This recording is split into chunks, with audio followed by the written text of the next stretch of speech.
नमस्कार, स्वागत है आपका यूपी ताजा न्यूज पर। मैं हूं संजय सिंह। आज हम बात करने जा रहे हैं उत्तर प्रदेश की राजनीति में एक बड़े धमाके की। बसपा सुप्रीमो मायावती 9 साल बाद फिर से मैदान में उतर रही हैं। 9 अक्टूबर को काशीराम जी की 19वीं पुण्यतिथि पर लखनऊ में काशीराम स्मारक में विशाल रैली का आयोजन होने जा रहा है। 5 लाख कार्यकर्ताओं को जुटाने का टारगेट है और खुद मायावती इस रैली को संबोधित करेगी। क्या ये बसपा की 2027 विधानसभा चुनाव की कमबैक की शुरुआत है? क्या आकाश आनंद की रिलॉन्चिंग हो रही है? क्या बुआ भतीजे की जोड़ी फिर से कमाल दिखाएगी? एक्सपर्ट्स क्या कह रहे हैं? आज की इस स्पेशल रिपोर्ट में हम कवर करेंगे पूरी खबर के सभी पहलू। तो वीडियो को लाइक करें, शेयर करें, चैनल सब्सक्राइब करना न भूलें। चलिए शुरू करते हैं। दोस्तों, बसपा का जन्म काशीराम जी की विचारधारा पर हुआ था। पार्टी हमेशा से रैलियों के जरिए अपना दमखम दिखाती रही है। 9 साल बाद ये रैली एक तरह से बसपा की वापसी का संकेत है। मायावती ने अपने भतीजे आकाश आनंद के साथ पूरा रोड मैप तैयार कर लिया है। लक्ष्य है 5 लाख कार्यकर्ताओं को लखनऊ बुलाना। राजनीतिक हलकों में चर्चा जोरों पर है कि ये 2007 के करिश्मे को दोहराने की कोशिश है।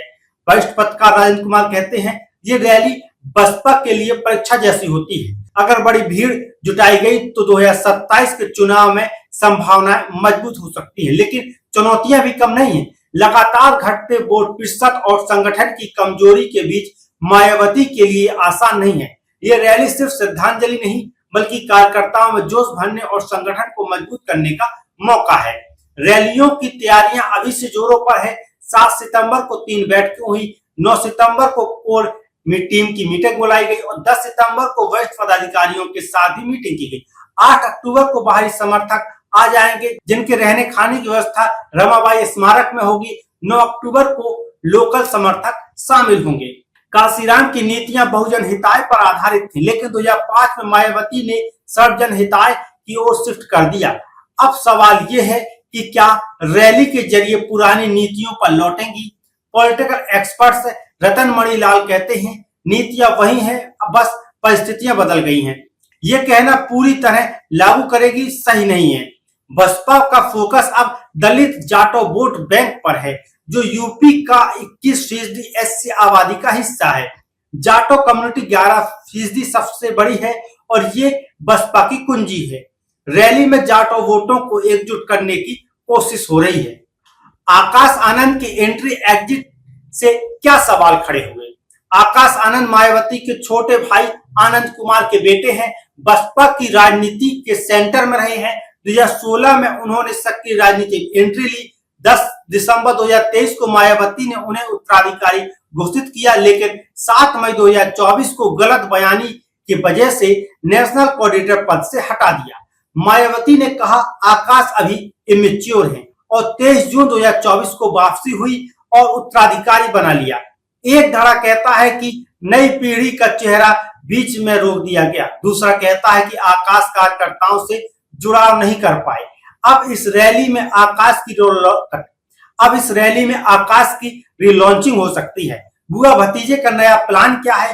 क्या ये जोड़ी 2027 में कमाल दिखाएगी? एक्सपर्ट्स मानते हैं कि आकाश को मजबूत करना जरूरी है, वरना पार्टी का फ्यूचर मुश्किल में है।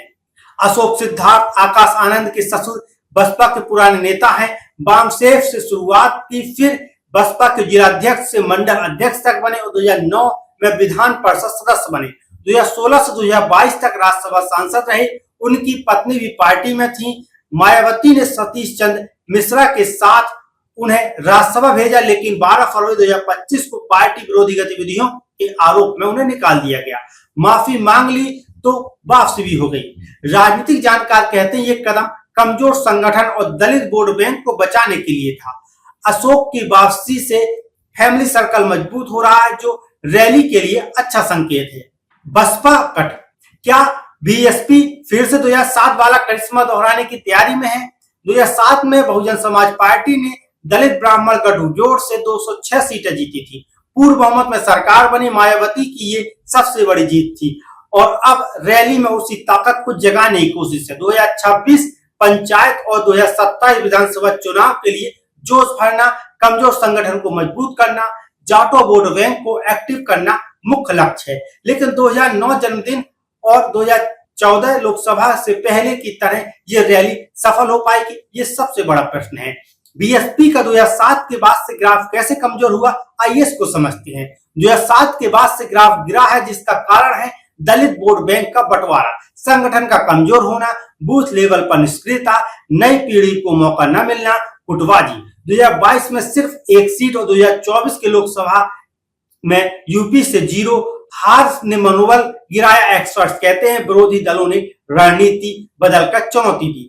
2012 के बाद कई बड़े नेता गए, जैसे नसीमुद्दीन सिद्दीकी कांग्रेस में गए, ठाकुर जयवीर सिंह, वेदराम भाटी, स्वामी प्रसाद मौर्य, चौधरी लक्ष्मी नारायण, फागू चौहान, धर्म सिंह सैनी, नकुल दुबे, लालजी वर्मा, रामवीर उपाध्याय आदि ने अपने पोर्टफोलियो को छोड़ा। कई ने अपनी पार्टी बनाई। ये लीकेज संगठन के लिए कमजोर साबित हुआ। अब बात करते हैं कि किन किन परिस्थितियों में मायावती मुख्यमंत्री बनी।